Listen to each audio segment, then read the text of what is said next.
Next topic depreciation. நம்ம டெப்ரிசியேஷன்னா தேய்மானம். எதுக்கான தேய்மானம்? அசட்டுக்கான தேய்மானம். ஒரு அசட்டை நம்ம யூஸ் பண்ண அந்த அசட்டுடைய வேல்யூ குறையுமா குறையாதா? குறையும். எந்த ஒரு அசட் குறையவே குறையாது?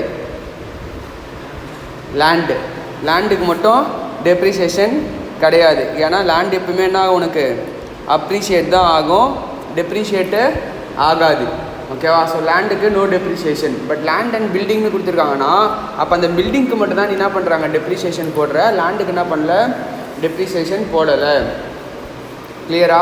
அது பிரிக்க முடியுமான்னு பார்க்கணும். லேண்ட் அண்ட் பில்டிங் கொடுத்துருக்காங்கன்னா லேண்டு தனியாக பில்டிங் தனியாக பிரிக்க முடியுமான்னு. அப்போ பிரிக்க முடிஞ்சிச்சுன்னா பில்டிங்க்கு மட்டும் டெப்ரிசியேஷன் போடணும். ஓகேவா? கிளியரா? பிரிக்க முடியலன்னா ரெண்டுத்துக்குமே டெப்ரிசியேஷன் போட்டுரு. ஓகேவா? வேறு ஆப்ஷன் கிடையாது. இல்லை கொஷினில் எப்படி சொல்லியிருக்காங்களோ அதுக்கேற்ற மாதிரி டீல் பண்ணிக்கும். ஸோ டெப்ரிசியேஷன் என்ன? தேய்மானம். ஓகேவா? ஒரு அசட்டை நம்ம யூஸ் பண்ண அந்த அசட்டுடைய வேல்யூ என்ன ஆகும், குறையும். இப்போ காரு ஓட்டுற டயர் தேயுதா இல்லையா? தேயுது. பைக் வாங்கியிருப்பேன், சைக்கிள் வாங்கியிருப்பேன், போக அது வேல்யூ குறையுமா குறையாதா? குறையும். 10,000 வாங்குறேன்னா அப்போ என்ன ஆகுது, அதனுடைய வேல்யூ குறையுது. யூஸ் பண்ண அதனுடைய வேல்யூ என்ன ஆகுது, குறையுது. அப்போ வேல்யூ குறையும் போது நீ வாங்கும் போது அசட்டோடைய வேல்யூ எவ்வளோ போட்டிருப்ப, புக்கில் எவ்வளோக்கு வாங்கினியோ அவ்வளோ போட்டிருப்பேன். கரெக்டாக இல்லையா? அப்போ அடுத்த வருஷம் நீ விற்கிறேன்னு வச்சுக்கோ, ஏன் அப்போ அந்த வேல்யூ குறைஞ்சிருக்குமா குறைஞ்சிருக்காதா? குறைஞ்சிருக்கும். அந்த லாஸை யார் பேர் பண்ணணும்? ஓனர் தான் பேர் பண்ணணும். நீ தான் பேர் பண்ணணும். புதுசாக வாங்குறவன் என்ன பண்ண மாட்டான், அந்த லாஸை பேர் பண்ண மாட்டான். அப்போ அந்த லாஸை நீ புக்ஸில் அக்கௌண்ட் பண்ணணுமா அக்கௌண்ட் பண்ணக்கூடாதா? அக்கௌண்ட் பண்ணணும். அப்போ தானே ரியல் ப்ராஃபிட் ஆர் லாஸ் எவ்வளோக்கு விற்றுன்னு உனக்கு தெரியும். இப்போ 1,00,000 ரூபாய்க்கு வாங்குற அப்படின்னா அதனுடைய டெப்ரிசியேஷன் 10,000 போச்சுன்னா அப்போ நீ ஆக்சுவலி எவ்வளோக்கு விற்றுருக்கணும், 90,000 விற்றுருக்கணும்.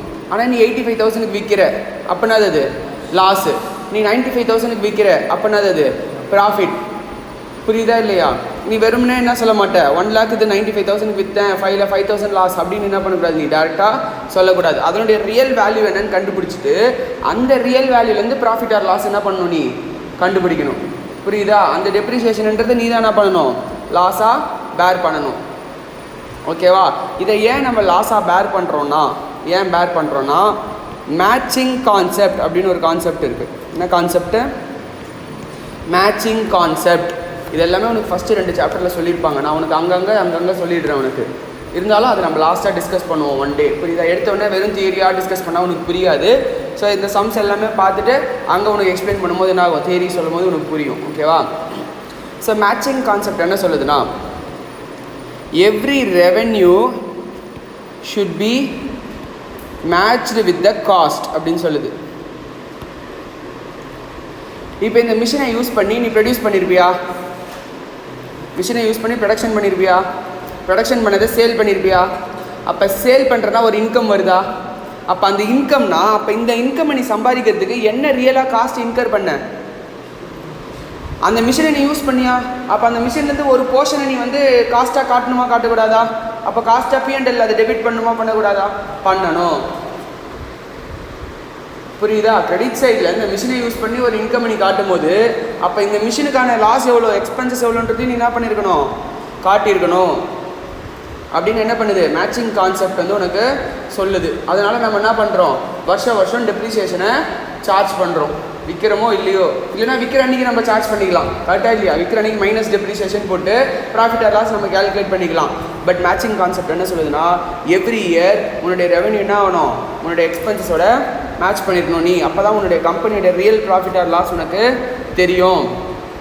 அதனால் நீ என்ன பண்ணணும், எவ்ரி இயர் எக்ஸ்பென்சஸை புக் பண்ணணும் அப்படின்னு சொல்லுது. ஓகேவா? ஸோ அதனால் எவ்ரி இயர் நம்ம என்ன பண்ணணும், டெப்ரிசியேஷன் போடணும்.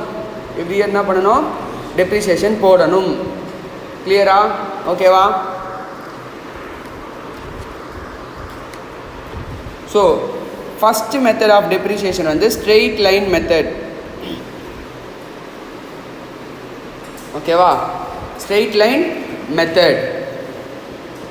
ஸ்ட்ரெயிட் லைன் மெத்தட் படி என்ன பண்ணுவோன்னா, எல்லா வருஷத்துக்கும் all years same amount of depreciation இருக்கும்.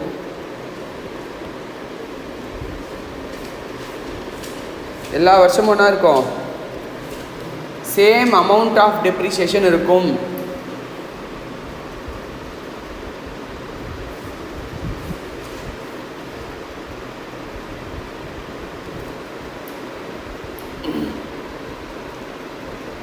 ஓகேவா?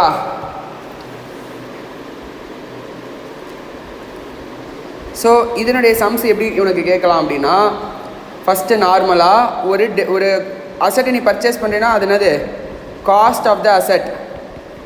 அசட்டை பர்ச்சேஸ் பண்ணுறீன்னா அது என்னது? Cost of the asset minus scrap value or residual value divided by estimated useful life of the asset.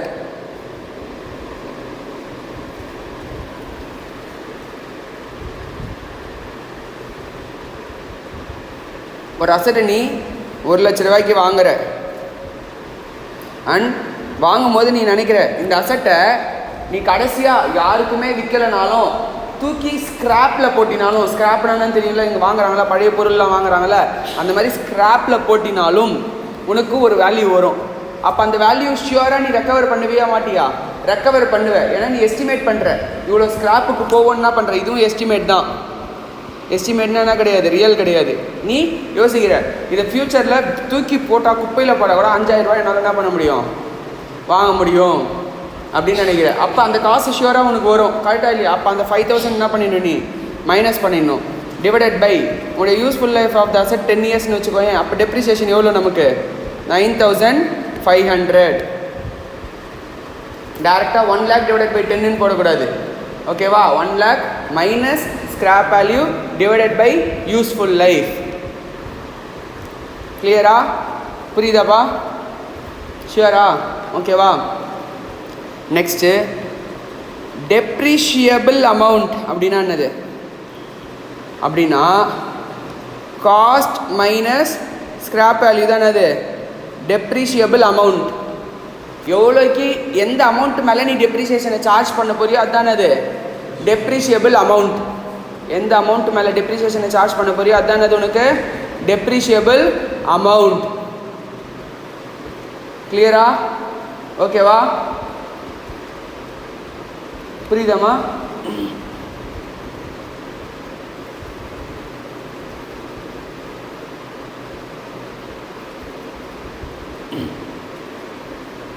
இது வந்து பர்சன்டேஜ் கொடுக்கலாம். இப்படி என்ன பண்ணோம், டெப்ரிசியேஷனை கால்குலேட் பண்ணோம். இங்கே டெப்ரிஷியபிள் அமௌண்ட் எவ்வளோ?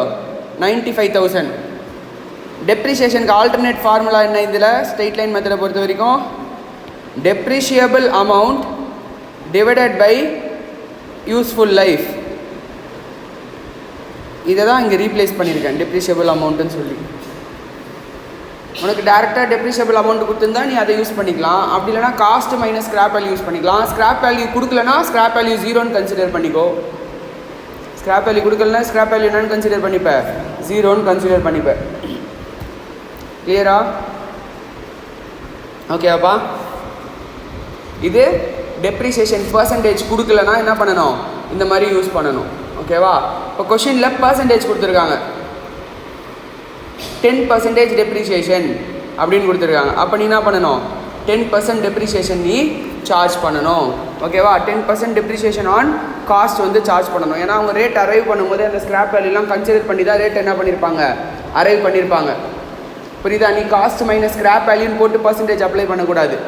கிளியராக என்ன சொல்கிறேன்னு, பர்சன்டேஜ் கொடுத்துருக்காங்கன்னா அந்த பர்சன்டேஜ் அவங்க இந்த டெப்ரிஷியபிள் அமௌண்ட்லேருந்து தான் என்ன பண்ணியிருப்பாங்க, அரைவ் பண்ணியிருப்பாங்க. ஸோ அவங்க ஆல்ரெடி காஸ்ட் மைனஸ் ஸ்கிராப் வேல்யூலாம் கன்சிடர் பண்ணி தான் என்ன பண்ணியிருப்பாங்க, பர்சன்டேஜ் அரைவ் பண்ணியிருப்பாங்க. ஸோ பர்சன்டேஜ் கொடுக்குறாங்கன்னா டேரெக்டாக நீ என்ன பண்ணணும், அதை ஒரிஜினல் காஸ்ட்டில் நீ அப்ளை பண்ணணும். கிளியரா? இப்போ 10% கொடுக்குறாங்க. அப்போ என்ன பண்ணுவேன், ஒரிஜினல் காஸ்ட் எவ்வளோ, 1 lakh × 10% டெப்ரிசியேஷன் நீ போடணும். கிளியரா? புரியுதா? ஓகேவா? நெக்ஸ்ட்டு இப்போ ஒரு அசட்டை நீ இப்போ இந்த 10% சொல்கிறாங்க, கரெக்டாக இல்லையா? என்டையர் இயருக்கு போடுவியா இல்லைனா பாதி வருஷத்துக்கு போடுவியா?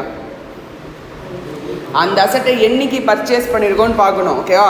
ஸோ கொஷினில் 10% பெர் ஆனம்னு மென்ஷன் பண்ணியிருந்தால் மட்டும்தான் நீ என்ன பண்ணணும், எத்தனை மாதம் எக்ஸாக்டாக யூஸ் பண்ணியிருக்காங்க, எத்தனை நாள் யூஸ் பண்ணியிருக்காங்கன்னு நீ என்ன பண்ணணும், கால்குலேட் பண்ணணும். இப்போ நான் வந்து அக்டோபர் 1ஆம் தேதி வாங்குறேன்னு வச்சுக்கோயேன், 31 மார்ச் என் புக் க்ளோசிங். அப்போனா எத்தனை மாதம் யூஸ் பண்ணியிருப்பேன், 6 months யூஸ் பண்ணியிருப்பேன். அப்போனா 1 lakh இன்ட்டு 10% இன்ட்டு 6/12ன்னு போடணும். இங்கே பெர் ஆனம்னு கொடுத்தா மட்டும்தான். பெர் ஆனம்னு கொடுக்கலனா ஃப்ளாட்டாக அப்படியே என்ன பண்ணணும், எல்லா வருஷத்துக்கும் சேமாக அப்ளை பண்ணணும். பெர் ஆனம்னு கொடுக்கலனா எல்லா வருஷத்துக்கும் அப்படியே என்ன பண்ணணும், 10% அப்ளை பண்ணணும். புரியுதா? பர் டே எல்லாம் என்ன பண்ணக்கூடாது, அங்கே கால்குலேட் பண்ணக்கூடாது. ஆனால் பெர் ஆனம்னு கொடுத்துருந்தா மட்டும்தான் நீ என்ன பண்ணணும், அதை இந்த மாதிரி பிரிக்கணும். புரியுதா? மோஸ்ட்லி எல்லா சம்லையும் பெர் ஆனம் என்ன பண்ணியிருப்பாங்க, கொடுத்துருப்பாங்க, கொடுக்காமல் இருக்க மாட்டாங்க. சப்போஸ் கொடுக்கலனா அப்படியே நீ என்ன பண்ணணும், அப்ளை பண்ணணும். பெர் ஆனம்னா ஒரு வருஷத்துக்கு இவ்வளோ டெப்ரிசியேஷன். அப்போ 6 மாதம் யூஸ் பண்ணியிருக்கனா 6 மாதத்துக்கான டெப்ரிசியேஷன் தான் வரும். 3 மாதம் யூஸ் பண்ணியிருக்கேன்னா 3 மாதத்துக்கான டெப்ரிசியேஷன் தான் வரும். எத்தனை மாதம் யூஸ் பண்ணியிருக்கோமோ அத்தனை மாதம் டெப்ரிசியேஷன் மட்டும் தான் வரும். நல்லா புரிஞ்சுக்கோ, எத்தனை மாதம் யூஸ் பண்ணியிருக்கோமோ அத்தனை மாதம் டெப்ரிசியேஷன் தான் வரும். இப்போ ஒரு அசட்டை நீ வந்து 1 அக்டோபர் வாங்குற, 1 அக்டோபர் 2021 வாங்குற, ஓகேவா? அதை 31 ஜூலை 2023 நீ வந்து சேல் பண்ணுற.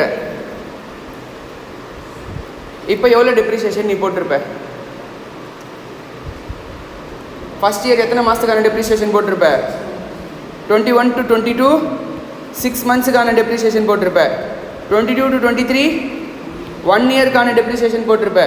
23 to ஜூலை 23 3 மந்த்ஸுக்கான டெப்ரிசியேஷன் போடணும். ஒவ்வொரு அக்கௌண்டிங் இயர் மாறுதில்ல, அப்போ அதுக்கேற்ற மாதிரி டெப்ரிசியேஷன் நீ என்ன பண்ணணும், கால்குலேட் பண்ணணும். புரியுதா? ஓகேவா? கிளியரா? புரிஞ்சுதா? ஷியோர். Illustration number 1.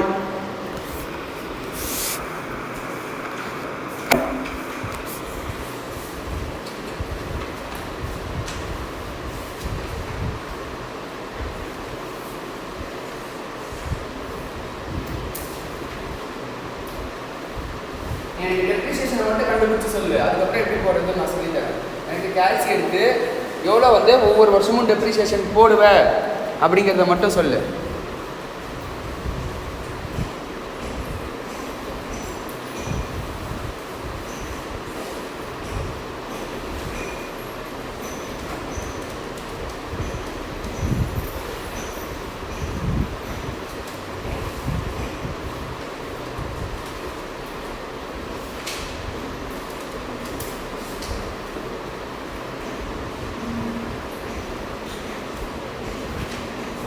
எனக்கு அமௌண்ட்டை மட்டும் சொல்லு, எவ்வளோ டெப்ரிசியேஷன் போடுவேன் ஈச் இயர். 6 மந்த்துக்கு 75,000. இன்ஸ்டாலேஷன் நான் என்ன பண்ணணும்னா காஸ்ட்டோட இன்ஸ்டாலேஷன் ஆட் பண்ணணும். அது நமக்கு எக்ஸ்பிளைன் பண்ணுறேன். காஸ்ட்டோட இன்ஸ்டாலேஷன் ஆட் பண்ணிடணும். அது ஏன்னு நான் சொல்கிறேன். காஸ்ட் என்னெல்லாம் ஆட் பண்ணணும், என்னெல்லாம் ஆட் பண்ணக்கூடாது பற்றி நான் எக்ஸ்பிளைன் பண்ணுறேன்.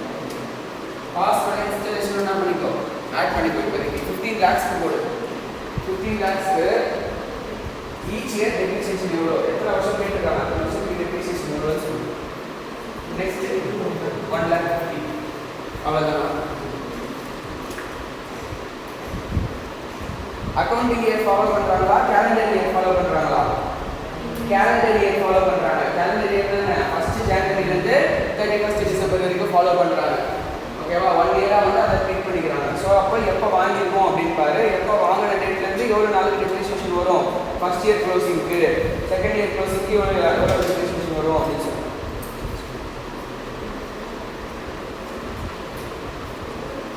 புரியல?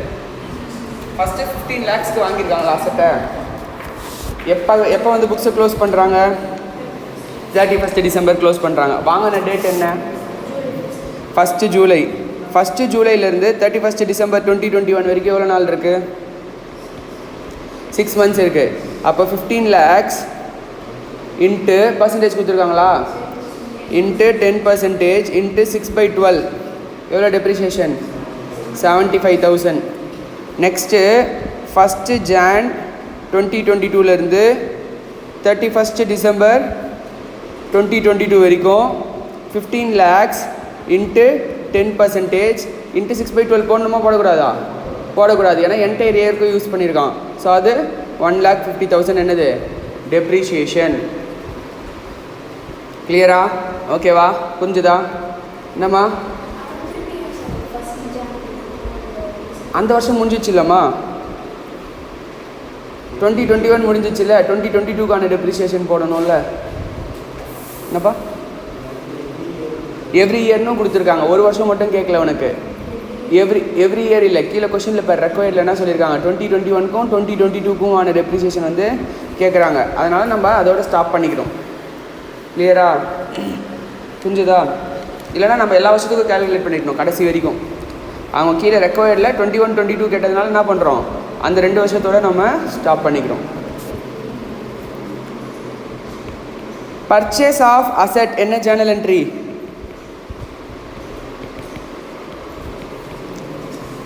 பர்ச்சேஸ் ஆஃப் அசெட் என்ன journal entry? Asset account debit to cash or bank account. கரெக்டாக இல்லையா? Asset account debit to cash or bank account. அப்போ இதுக்கு என்ன போட்டிருப்ப, 15 lakhs வாங்குற அன்றைக்கி போட்டிருப்பியா? புரியுதா? டெப்ரிசியேஷனுக்கு என்ன ஜேர்னல் என்ட்ரி? டெப்ரிசியேஷனுக்கு என்னது? Depreciation account debit to asset account. ஏன்னா அசெட்டோடைய வேல்யூ குறையுது, ஒரு லாஸ் என்ன பண்ணுற நீ புக் பண்ணுற. Depreciation to asset first year எவ்வளோ போடுவேன், 75,000. அப்போ இதுக்கு லெஜர் போட சொன்னால் எப்படி லெஜர் போடுவேன்? ஃபஸ்ட்டு அசெட் அக்கௌண்ட்டா, அசெட் அக்கௌண்ட் ஓப்பன் பண்ணியிருக்கணும். அசெட் அக்கௌண்ட்டில் என்ன வரும், ஃபஸ்ட்டு எப்படி இது ஜேர்னல் போடணுன்னு ஃபஸ்ட்டு என்ன இருக்குது, அசெட் இருக்கா? அப்போ அசெட் அக்கௌண்ட்டில் போய் என்ன பண்ணிடணும், நீ டெபிட் பண்ணிடணும். எவ்வளோ டெபிட் பண்ணணும், 15 lakhs டெபிட் பண்ணிடணும். என்னன்னு டெபிட் பண்ணுவேன், டூ கேஷ்ன்னு டெபிட் பண்ணுவேன். கேஷ் அக்கௌண்ட்டில் போய்ட்டு என்ன பண்ணுவேன், 15 lakhs கிரெடிட் பண்ணியிருப்பேன். இங்கே உனக்கு என்ன அக்கௌண்ட் கேட்குறாங்க, அசெட் அக்கௌண்ட்டும் டெப்ரிசியேஷன் அக்கௌண்ட்டும் மட்டும்தான் கேட்குறாங்க. அப்போ அசெட் அக்கௌண்ட் டு கேஷ் போட்டேன் ஃபஸ்ட்டு. செகண்ட் என்ன பண்ணணும், இந்த ஜேர்னல் என்ட்ரி போடணுமா, டெப்ரிசியேஷன் டு அசெட்னு போடணுமா? அப்போது ஃபஸ்ட்டு டெபிட் என்னது, டெப்ரிசியேஷன் புதுசாக ஒரு அக்கௌண்ட் இருக்கா, டெப்ரிசியேஷன் டெபிட் ஆயிருக்கா கிரெடிட் ஆயிருக்கா? டெபிட் ஆயிருக்கு. எவ்வளோ, 75,000. என்னென்னு, டு அசெட். அப்போ அசெட் அக்கௌண்ட்டில் என்ன இருக்கும், பை டெப்ரிசியேஷன் 75,000. கிளியரா? இப்போ அசெட் அக்கௌண்ட்டை க்ளோஸ் பண்ணுவோமா பேலன்ஸ் பண்ணுவோமா? பேலன்ஸ் பண்ணணும். அப்போனா பை பேலன்ஸ் கேரி டவுன் வருமா? எவ்வளோ வரும் இயர் எண்டில், 14,25,000. இயர் எண்டில் தான் கேரி டவுன் பண்ணணும். புரியுதா? அப்போ இங்கே கேரி டவுன் பண்ணியிருக்கோன்னா நெக்ஸ்ட் என்ன வரும், next year to balance brought down வருமா? எக்ஸ்பென்சஸ் என்ன பண்ணணும், எக்ஸ்பென்சஸ் என்ன பண்ணணும், க்ளோஸ் பண்ணணும். எப்படி க்ளோஸ் பண்ணுவேன், எக்ஸ்பென்சஸ் எல்லாத்தையுமே P&Lக்கு ட்ரான்ஸ்ஃபர் பண்ணிவிடுவேன். P&L account debit to depreciation account. அப்போ P&L அக்கௌண்ட்டில் டெப்ரிசியேஷன் டெபிட் ஆகிடும், டெப்ரிசியேஷன் அக்கௌண்ட்டில் P&L கிரெடிட் ஆகிடும். புரியுதாம்மா? இப்போ P&L account debit to depreciation ஒரு என்ட்ரி பாஸ் பண்ணுறதுனால என்ன ஆகும், P&L டெபிட் டு டெப்ரிசியேஷன். அப்போ P&L அக்கௌண்ட்டில் என்ன இருக்கும், டு டெப்ரிசியேஷன் இருக்குமா? டெப்ரிசியேஷன் அக்கௌண்ட்டில் பை P&Lன்னு இருக்குமா? அப்போ இது க்ளோஸ் ஆகிடுதா பேலன்ஸ் ஆகுதா? க்ளோஸ் ஆகிடுது. எப்படி க்ளோஸ் ஆகிருக்கு, P&Lக்கு இது என்ன பண்ணிட்டேன், ட்ரான்ஸ்ஃபர் பண்ணிட்டேன். எவ்ரி இயர் என்ன பண்ணணும், P&Lக்கு எல்லா எக்ஸ்பென்சஸையும் P&Lக்கு ட்ரான்ஸ்ஃபர் பண்ணிடணும், எல்லா இன்கமையும் P&Lக்கு ட்ரான்ஸ்ஃபர் பண்ணி க்ளோஸ் பண்ணிடணும். அதனால தான் P&Lல டூ டெப்ரிசியேஷன் எழுதுகிறேன். P&L அக்கௌண்ட்டு ஒரு நார்மல் லெஜர் அக்கௌண்ட்டு தான். P&L அக்கௌண்ட்டு என்னது, ஒரு நார்மல் லெஜர் அக்கௌண்ட்டு தான். அது ஏன் ஃபைனல் அக்கௌண்ட் சொல்கிறேன்னா, கடைசியாக ஒரு அக்கௌண்ட் ப்ரிப்பேர் பண்ணுறோன்னா அது எந்த அக்கௌண்ட்டாக இருக்கும், P&L அக்கௌண்ட்டு தான். இதுக்கப்புறம் நீ அக்கௌண்ட்டை ப்ரிப்பேர் பண்ண மாட்டேன். Balance sheet is not account, அது ஒரு ஷீட், அது அக்கௌண்ட் கிடையாது. அது என்னது, ஒரு ஷீட். அதனால தான் அக்கௌண்ட்டுக்கான நேச்சர் அங்கே இருக்காது. டெபிட் எல்லாம் இந்த சைடும், கிரெடிட் எல்லாம் இந்த சைடும் இருக்காது அதில்.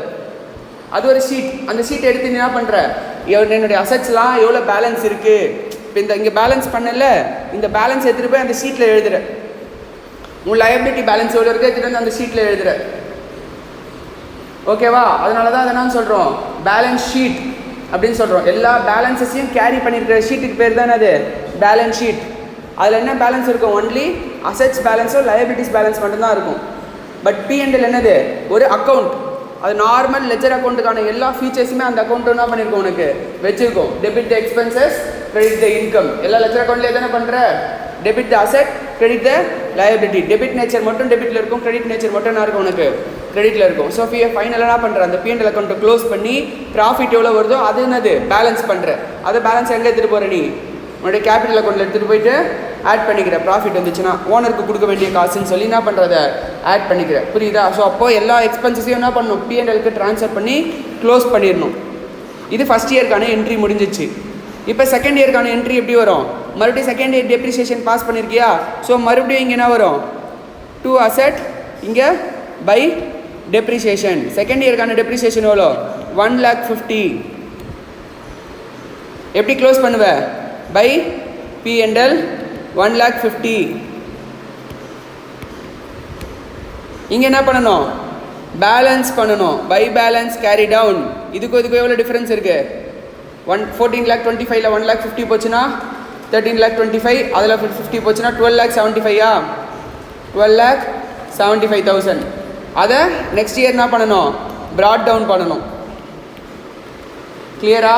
இப்படி தான் உன் டெப்ரிசியேஷனில் நீ என்ன பண்ணணும், அசட் அக்கௌண்ட்டையும் மெயின்டைன் பண்ணணும், டெப்ரிசியேஷன் அக்கௌண்ட்டையும் மெயின்டைன் பண்ணணும். உனக்கு கஷ்டமாக இருக்குன்னா ஃபஸ்ட்டு ஜேர்னலை யோசி, ஜேர்னலுக்குள்ளேருந்து லெஜர் எடுத்துகிட்டு வா, அப்போ ஈஸியாக இருக்கும். இப்போ நம்ம ஜேர்னலை போட்டு தானே லெஜர் போட்டோம், புரியுதா இல்லையா? மிஸ்டேக் ஆகக்கூடாது உனக்குன்னு தோணுதுன்னா ஃபஸ்ட்டு அதுக்கான ஜேர்னல் என்ன, அப்போ அந்த ஜேர்னலை பார்த்து லெஜர் போட உனக்கு நான் சொல்லி கொடுத்துருக்கேனா இல்லையா. டெபிட் டெப்ரிசியேஷன்னா ஃபஸ்ட்டு டெப்ரிசியேஷனில் போய் டெபிட் பண்ணிவிடு அமௌண்ட்டை. என்னென்னு டெபிட் பண்ணுவேன்னா, டூ அசட். அதுக்கப்புறமா அசட் அக்கௌண்ட்டுக்குள்ளே வா. அசட் அக்கௌண்ட்டில் ஃபஸ்ட்டு என்ன பண்ணிவிடு, அமௌண்ட்டை கிரெடிட் பண்ணிவிடு. என்னன்னு போடு, பை டெப்ரிசியேஷன். இது ஏன் நடந்திருக்கு, அது ஏன் நடந்திருக்குன்னு சொல்கிறோம். இங்கே கிரெடிட் ஆகிருக்கு. ஏன் கிரெடிட் ஆகிருக்கு, டெப்ரிசியேஷனால கிரெடிட் ஆகிருக்கு. அங்கே டெபிட் ஆகிருக்கு. ஏன் டெபிட் ஆகிருக்கு, அசட் வந்து தேய்மானதுனால என்ன இருக்குது, டெபிட் ஆகிருக்கு. அப்படின்றத நம்ம என்ன பண்ணுறாங்க, எக்ஸ்பிளைன் பண்ணுறோம். இந்த அக்கௌண்ட்லேருந்து நமக்கு இந்த காசு வந்துச்சு, இந்த அக்கௌண்ட்னால நமக்கு இந்த காசு வந்துச்சுன்னு எக்ஸ்பிளைன் பண்ணுறோம் லெஜரில். புரியுதா? கிளியரா? ஓகேவா? ஷேராமா? புரியுதா? இதான மெத்தடு, ஸ்ட்ரெயிட் லைன் மெத்தட். எல்லாத்துக்குமே இதே மாதிரி தான். அசட் அக்கௌண்ட், டெப்ரிசியேஷன் அக்கௌண்ட் எல்லாத்துக்குமே இதே மாதிரி தான் போடணும். ஆனால் டெப்ரிசியேஷனுடைய கேல்குலேஷன் மட்டும் ஒவ்வொரு மெத்தட் படி வேரி ஆகும். டெப்ரிசியேஷனுடைய கேல்குலேஷன் மட்டும் வேரி ஆகும், இந்த அமௌண்ட்டு மட்டும் வேரி ஆகும். ஆனால் அக்கௌண்ட்டுக்குள்ளே இதே மாதிரி தான் போடணும், புதுசாலாம் எதுவும் கிடையாது. கிளியரானா சொன்னேன்னு, அக்கௌண்ட்டுக்குள்ளே இதே மாதிரி தான் போடணும். இதை தவிர்த்து அடிஷ்னலாக சில டிரான்சாக்ஷன் வரலாம். இங்கே ஒரே ஒரு அசெட் பர்ச்சேஸ் பண்ணதுக்கு பதில் ஒரு வருஷத்தில் 2 அசெட் பர்ச்சேஸ் பண்ணியிருக்கலாம். அப்போ 2 அசெட் பர்ச்சேஸ் பண்ணுறேன்னா அந்த டேட் படி இங்கே ஒரு அசெட், இங்கே ஒரு அசெட் இருக்குமா, அப்போ அந்த 2 அசெட்டுக்கான டெப்ரிசியேஷன் இந்த பக்கம் இருக்குமா. கடைசியாக 2 அசெட்டையும் சேர்த்து பேலன்ஸ் கேரி டவுன் பண்ணணும், தனித்தனியாக பேலன்ஸ் கேரி டவுன் பண்ணக்கூடாது. அந்த அசெட்டில் டோட்டலாக டெபிட் எவ்வளோ இருக்குது, டோட்டலாக கிரெடிட் எவ்வளோ இருக்குது, போக பேலன்ஸ் எவ்வளோ இருக்கோ அது மட்டும் தான் எடுத்துகிட்டு போகணும். 4 அசெட் வரும், ஒரு அசெட் விற்றா மாதிரி வரும். அந்த டிரான்சாக்ஷன்லாம் எப்படி டீல் பண்ணுறதுன்னு தான் இதுக்கப்புறம் ஃபுல்லாக நம்ம பார்க்க போகிறோம். இதை தவிர்த்து சேஞ்ச் கிடையாது. இதில் அடிஷன் வேணால் ஆகும், இதை தவிர்த்து வேறு எந்த சேஞ்சஸுமே கிடையாது. இதில் ஒன்று ஒன்றா ஆகும், உனக்கு அடிஷன் வேணால் ஆகலாம். புரியுதா? கிளியரா? ஓகேவா? ஓகே, நெக்ஸ்ட்டு முன்னாடி பேஜ் திருப்பு. காஸ்ட் ஆஃப் த அசட்னு ஒரு சொல்லியிருக்காங்க பாரு.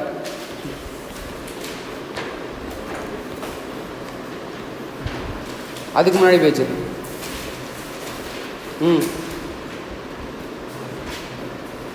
காஸ்ட் ஆஃப் பிபிஇ என்ன சொல்லியிருக்காங்க, காஸ்ட் ஆஃப் அசட்டை வந்து என்னன்னு சொல்லுவாங்கன்னா ப்ராப்பர்ட்டி பிளான்ட் அண்ட் எக்யூப்மெண்ட்டுன்னு சொல்லுவாங்க. அசட்டை என்னன்னு சொல்லுவாங்க, ப்ராப்பர்ட்டி பிளான்ட் அண்ட் எக்யூப்மெண்ட்ஸ் அப்படின்னு சொல்லுவாங்க. ஓகேவா?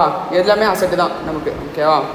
மிஷினரி அக்கௌண்ட் கேட்டாங்கன்னா மிஷினரி அக்கௌண்ட் போடணும், அசட் அக்கௌண்ட்னாங்கன்னா அசட் அக்கௌண்ட் போடணும். ப்ராப்பர்ட்டி பிளான்ட் அண்ட் எக்யூப்மெண்ட்னு கேட்டாங்கன்னா நீ என்ன பண்ணணும், property plant and equipment account போடணும். என்ன அசட்டோ அந்த அக்கௌண்ட்டை போடணும். ஓகேவா? கிளியரா? ஸோ என்ன சொல்கிறாங்க, ஃபஸ்ட் லைன் படித்து காட்டு, சத்தமாக படி. பர்ச்சேஸ் ப்ரைஸ், அப்போனா எவ்வளோக்கு வாங்கினியோ அது. அதுக்கப்புறமா என்ன பண்ணணும், plus import duty. Import duty கொடுத்துருந்தாங்கன்னா அதை என்ன பண்ணணும், ஆட் பண்ணணும். ப்ளஸ் ஜிஎஸ்டி கொடுத்துருந்தாங்கன்னா அதையும் என்ன பண்ணணும், ஆட் பண்ணணும். ப்ரொவைடட் இது ரெண்டுமே non refundable or non recoverable or no credit available or no ITC available இப்படின்னு சொன்னால் மட்டும்தான் ஆட் பண்ணணும். Credit available, ITC available, recoverable, ரீஃபண்டபிள்னு சொன்னால் என்ன பண்ணக்கூடாது, ஆட் பண்ணக்கூடாது. அதை அந்த இடத்துல கன்சிடரே பண்ணக்கூடாது. அது ஏற்கனவே ஆட் பண்ணி வச்சுருக்காங்கன்னா இப்போ மைனஸ் பண்ணணும். புரியுதா? 3 சுச்சுவேஷனு. ஒன்று, அவங்க இந்த காசில் இதை ஆட் பண்ணலை அப்படின்னா இந்த கண்டிஷன் சாட்டிஸ்ஃபை ஆச்சுன்னா நீ என்ன பண்ணணும், ஆட் பண்ணணும். இந்த கண்டிஷன் சாட்டிஸ்ஃபை ஆகலன்னா அது என்ன பண்ணக்கூடாது, நீ ஆட் பண்ணக்கூடாது. தெரியாமல் இங்கே ஆட் பண்ணி வச்சுருக்காங்கன்னா நீ என்ன பண்ணணும், இதை இந்த கண்டிஷன் சாட்டிஸ்ஃபை ஆச்சுன்னா ரிமூவ் பண்ணணும். இந்த கண்டிஷன் சாட்டிஸ்ஃபை ஆகலன்னா நீ எதுவுமே பண்ண தேவையில்லை. புரியுதா? கிளியரா? ரீஃபண்டபிள்னா அந்த காஸ்ட்டில் அது இருக்கக்கூடாது. அந்த காஸ்ட்டில் இருக்கக்கூடாதுன்னா ஏற்கனவே இருக்கா இல்லையான்னு ஃபஸ்ட்டு பேர், இல்லைனா எதுவுமே பண்ண தேவையில்லை. இருந்துச்சுன்னா என்ன பண்ணணும், ரிமூவ் பண்ணணும். புரியுதாம்மா என்ன பேசுகிறேன்னு? நல்லா கவனி என்ன பேசுகிறேன்னு. இப்போ இங்கே ஒரு 1000 ரூபா இருக்குது. ஐடிசி ஒரு இது வந்து ஜிஎஸ்டி ஒரு 10 ரூபான்னு வச்சுக்கோ. ஏன் அப்போ அந்த 10 ரூபா ஏற்கனவே இதுக்குள்ளே இன்க்ளூட் ஆகிருக்குன்னு வச்சுக்கோ. அது நான் ரீஃபண்டபிள்னு சொல்கிறேன். அப்போ நான் ரீஃபண்டபிள்னா காசில் அதை ஆட் பண்ணலாமா பண்ணக்கூடாதா? பண்ணலாம். அப்போ ஏற்கனவே இன்க்ளூட் ஆகிருக்குன்னா நீ இப்போ எதுவுமே பண்ண தேவையில்லை. ஏற்கனவே இன்க்ளூட் ஆகலைன்னா நீ என்ன பண்ணணும், இப்போ ஆட் பண்ணணும். ரீஃபண்டபிள்னு சொல்கிறேன். அப்போ இதில் ஏற்கனவே இன்க்ளூட் ஆகிருக்கு. அப்போ என்ன பண்ணணும், ரிமூவ் பண்ணணும் அதுலேருந்து. இன்க்ளூட் ஆயிருந்துச்சுன்னா. இன்க்ளூட் ஆகலைன்னா நீ என்ன பண்ண தேவையில்லை, எதுவுமே பண்ண தேவையில்லை. அதுதான் இவ்வளோ நேரம் பேசிகிட்டு இருக்கேன்.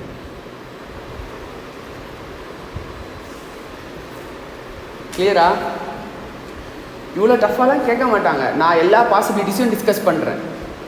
திடீர்னு என்றைக்காவது ஒரு நாள் கொடுத்துட்டாங்கன்னு வச்சுக்கோயேன். அப்போ அந்த ஒரு சின்ன விஷயத்தை நம்ம டிஸ்கஸ் பண்ணாமல் போகிறதுனால உனக்கு எக்ஸாம் அஃபெக்ட் ஆகக்கூடாதுன்னு நான் எல்லா பாசிபிலிட்டிஸும் டிஸ்கஸ் பண்ணிடுறேன். உன் புக்கில் அப்படிலாம் இருக்காது. உன் புக்கில் டேரெக்டாக மட்டும் தான் கொடுத்துருப்பாங்க. சில டைம் ஜிஎஸ்டியே கேட்டிருக்க மாட்டாங்க உனக்கு. புரியுதானா சொல்கிறேன்னு?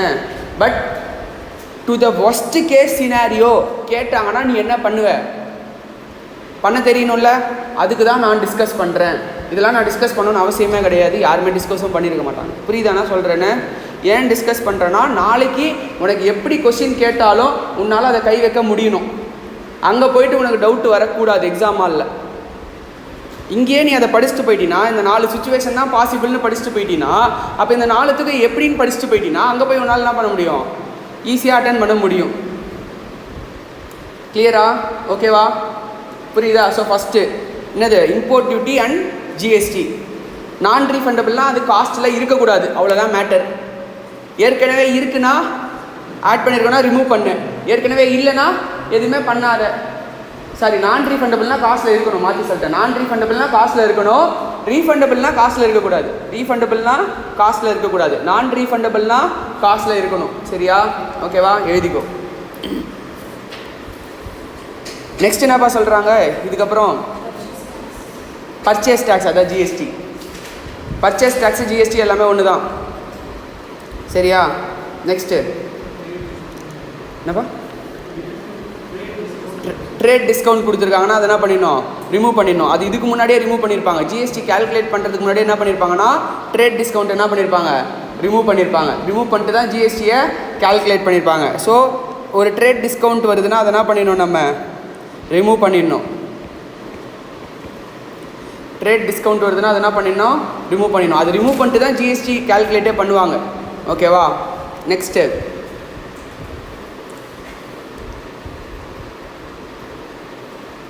என்னவா? Any to asset to the present location. ஓகேவா?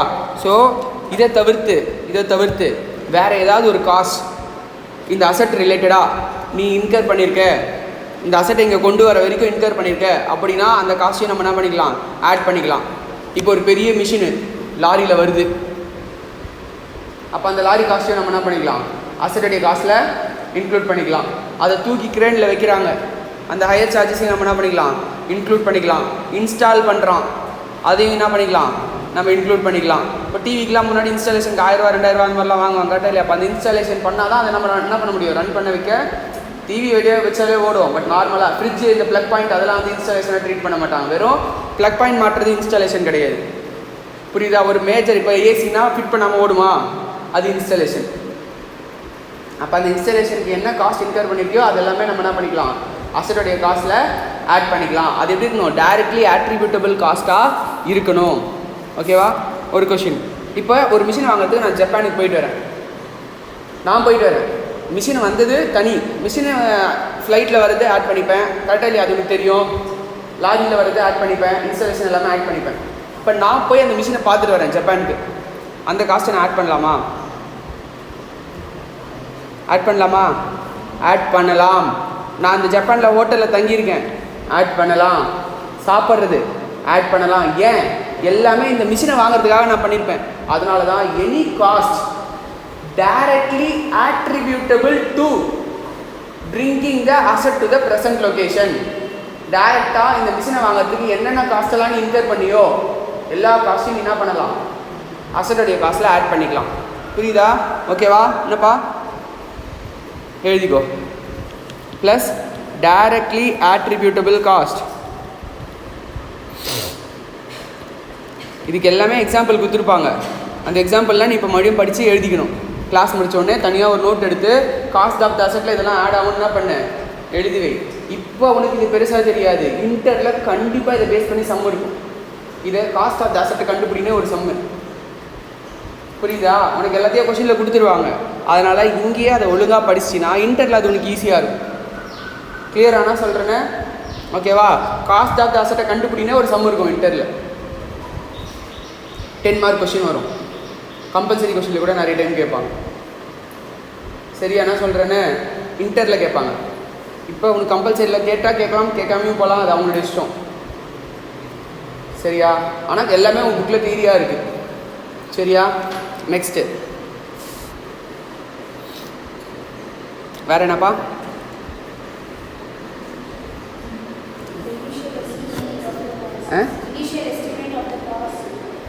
காஸ்டா?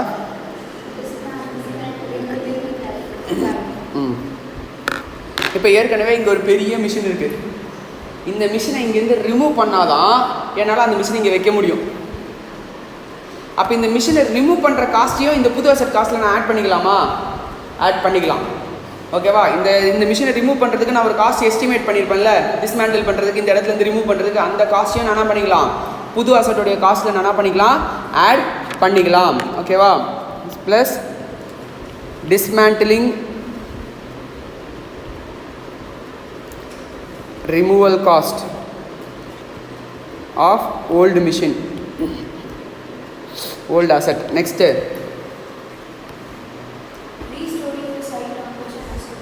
restoring the site. Restoration cost. Restoration cost என்ன? அதை பழசை என்ன பண்ணுற, புதுசாக ரீஸ்டோர் பண்ணுற, அதுக்கு தேவையான காஸ்ட் என்ன பண்ணிக்கலாம், நம்ம ஆட் பண்ணிக்கலாம். நெக்ஸ்ட்டு ட்ரையல் ரன் காஸ்ட் இருக்கா?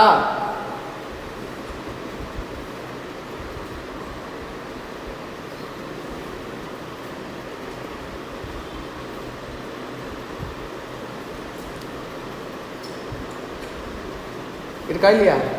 இல்லையா? இல்லையா? ஷியரா?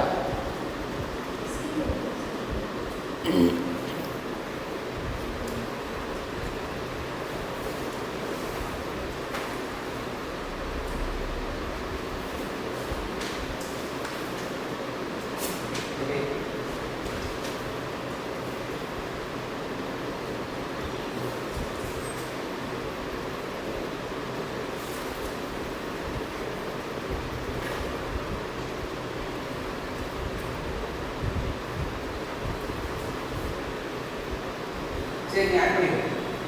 ட்ரையல் ரன் காஸ்ட் ஆட் பண்ணிக்கோ. ஒரு மிஷினை நம்ம என்ன பண்ணுறோம், ட்ரையல் ரன் பண்ணி பார்க்குறோம். அப்போ அதுக்கு சில காஸ்ட், இப்போ பெட்ரோல் ஊற்றி ரெண்டாவதான் செக் பண்ணி பார்க்குறோம். அப்போ அந்த காஸ்ட் என்ன பண்ணிக்கலாம், நான் இதில் ஆட் பண்ணிக்கலாம். ஓகேவா? மைனஸ் அந்த ட்ரையல் ரன் அப்போ ஏதாவது ஒரு ப்ராடக்ட்ஸ் ப்ரொடியூஸ் ஆகிடுச்சின்னு வச்சுக்கோயேன். ட்ரையல் ரன் அப்போ ஏதாவது ஒரு ப்ராடக்ட் வந்து என்ன ஆகிடுச்சு, ப்ரொடியூஸ் ஆகிடுச்சு. ஓகேவா? அந்த ப்ராடக்ட் வந்து ஒரு 10 ரூபாய் நீ காஸ்ட் இன்கர் பண்ணியிருக்க, அது அந்த ப்ராடக்ட்டை நீ 20 ரூபாய்க்கு விற்றுருக்க. அப்போ இந்த 10 rupees ப்ராஃபிட் வருதுல்ல, அந்த ப்ராஃபிட்டை நீ என்ன பண்ணிக்கலாம், மைனஸ் பண்ணிக்கலாம், நெட் ஆஃப் காஸ்ட் பண்ணிவிட்டு. ஏன்னா அந்த ட்ரையல் ரனில் ஒரு ப்ராடக்ட் ப்ரொடியூஸ் ஆகிருக்கும், அந்த ப்ராடக்ட்டை நீ என்ன பண்ணியிருப்ப, கம்மி விலைக்கு விற்றுருப்ப. அப்போது காஸ்ட்டை மைனஸ் பண்ணிட்டு எக்ஸ்ட்ரா எவ்வளோ ப்ராஃபிட் வந்துச்சோ அந்த ப்ராஃபிட்டை மட்டும் என்ன பண்ணிக்கலாம், நம்ம அதை மைனஸ் பண்ணிக்கணும். ஓகேவா? ஏன்னா அது வந்து என்னது உனக்கு ப்ராஃபிட், இதெல்லாம் காஸ்ட்டு, அது என்னது ப்ராஃபிட், அது என்ன பண்ணிடணும், மைனஸ் பண்ணிடணும். ட்ரையல் ரனில் வந்த ப்ராடக்ட்ஸை விற்றதில் வர இதுவை ப்ராஃபிட் என்ன பண்ணிடணும், மைனஸ் பண்ணிடணும். ஓகேவா? நெட் ஸ்கிராப் வேல்யூன்னு போட்டுக்கோ. Minus net scrap value, that is sale price minus cost of trial run product.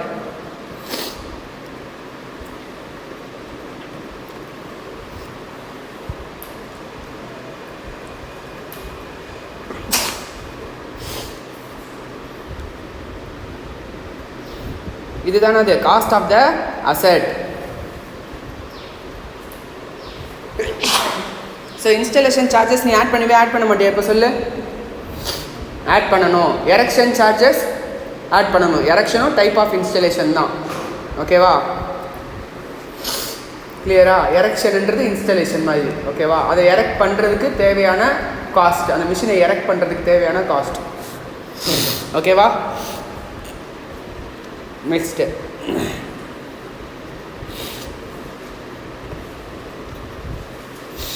இதெல்லாம் என்ன பண்ணுவேன், காஸ்ட் ஆஃப் த அசெட்டில் நீ ஆட் பண்ணுவ. புரியுதா? ஓகேவா?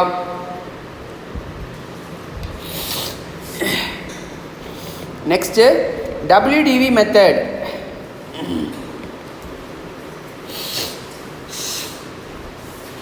SLM என்ன சொல்கிறாங்கப்பா, யூனிஃபார்ம் சார்ஜுன்னு சொல்கிறாங்களா இல்லை யூனிஃபார்ம் அமௌண்ட்டுன்னு சொல்கிறாங்களா?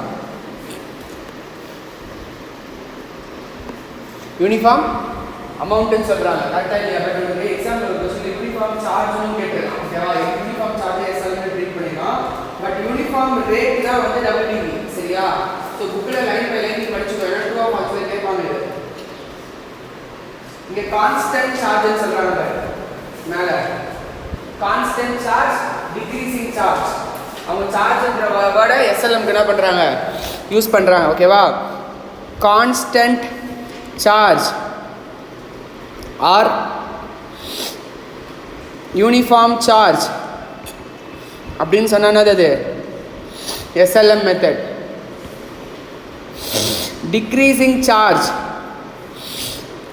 ஆர் யூனிஃபார்ம் ரேட் அப்படின்னு சொன்னா அது என்ன method, WDV method.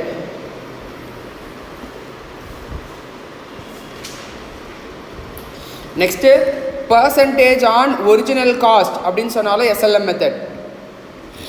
Percentage on original காஸ்ட்னு சொன்னாலும் என்ன மெத்தடு, SLM மெத்தட்.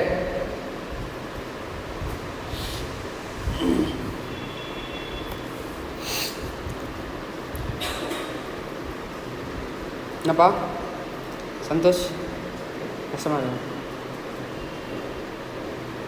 இப்போ அதே 15 lakh கொஷின் ஃபஸ்ட்டு கொஷின் போட்டோம்ல. ஃபஸ்ட் இயர் டெப்ரிசியேஷன் எவ்வளோ வரும் WDV மெத்தட் படி? 75,000 வரும். கரெக்டாக இல்லையா? க்ளோசிங் எவ்வளோ இருக்கும்? 14,25,000 இருந்துச்சு. செகண்ட் இயர் எவ்வளோ டெப்ரிசியேஷன் வந்துச்சு SLM மெத்தட் படி? 1,50,000 வந்துச்சு. ஏன்னா நீ அந்த 1,50,000 எப்படி அப்ளை பண்ண, 10% ஆன் ஒரிஜினல் காஸ்ட் அப்ளை பண்ண.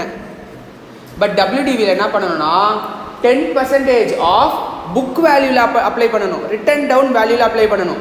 இதுனா ரிட்டன் டவுன் வேல்யூனா என்னன்னா, ஏற்கனவே ஒரு டெப்ரிசியேஷனை நீ மைனஸ் பண்ணி ஒரு வேல்யூ வந்திருக்கும்ல, அதுக்கு பேர் தான் அது ரிட்டன் டவுன் வேல்யூ. நீ ரைட் ஆஃப் பண்ணி புக்கிலேருந்து தூக்கின வேல்யூலேருந்து என்ன பண்ணணும், நீ அப்ளை பண்ணணும். அப்போ 14,25,000 நீ என்ன பண்ணணும், 10% அப்ளை பண்ணணும். 14,25,000 10% எவ்வளோ? 1,42,500 தான் செகண்ட் இயர்க்கான டெப்ரிசியேஷன். 1,50,000 கிடையாது ஆஸ் பர் WDV மெத்தட். புரியுதா? கிளியரா? ஓகேவா? ஸோ ஃபஸ்ட்டு ஒரு கொஷின் கொடுக்குறாங்கன்னா நீ டெப்ரிசியேஷனை எவ்வளோன்னு கேல்குலேட் பண்ணிக்கோ. ஒவ்வொரு மிஷினுக்கும் தனித்தனியாக கேல்குலேட் பண்ணு. 4 மிஷின் வாங்கியிருக்கோன்னா எந்த டேட்டில் வாங்கியிருக்கோம், ஒவ்வொரு மிஷினையும் எந்த டேட்டில் விற்கிறோம் அப்படின்னு சொல்லி ஒவ்வொரு மிஷினுக்கும் தனித்தனியாக கேல்குலேட் பண்ணு. எல்லாத்தையும் சேர்த்து வச்சு கேல்குலேட் பண்ணாத. கேல்குலேட் பண்ணிவிட்டு ஈச் இயருக்கு எவ்வளோன்றது இந்த மாதிரி கேல்குலேட் பண்ணிக்கோ. 21 to 22, 22 to 23, 23 to 24 அந்த மாதிரி ஈச் இயருக்கு கேல்குலேட் பண்ணிக்கோ. இப்போ செகண்ட் மிஷின் நீ நடுவில் கூட வாங்கியிருக்கலாம், 23, 24 கூட நீ செகண்ட் மிஷின் வாங்கிக்கலாம். அப்போ ஃபஸ்ட்டு இந்த இயருக்கான டெப்ரிசியேஷன் எதுவோ அதுதான் ஃபஸ்ட்டு இதில் போகணும். அடுத்து எல்லா மிஷினையும் பாரு, வருஷம் சேமாக இருக்குது டெப்ரிசியேஷன்னா அதை என்ன பண்ணணும், நெக்ஸ்ட் இயர் எடுத்துகிட்டு போய் போடணும். புரியுதா புரியலையா? ஒரு கொஷின் டிஸ்கஸ் பண்ணுறேன், இதுக்கப்புறம் நீ எல்லாமே நீ தான் சால்வ் பண்ண போகிற. நான் இது என்னுடைய எக்ஸாம்பிள் கொடுக்குறேன், ஓகேவா? First machinery bought on 1st October 2021 for 10 lakhs. Second machinery bought on 1st March 2022 for 5 lakhs. Third machinery bought on 1st September 2022 for 9 lakhs. Fourth machinery bought on 1st November 2023 for 5 lakhs. இப்போ depreciation எப்படி different இயர்ஸில் போடுவேன்? இப்போ first machinery என்றைக்கு வாங்கியிருக்க?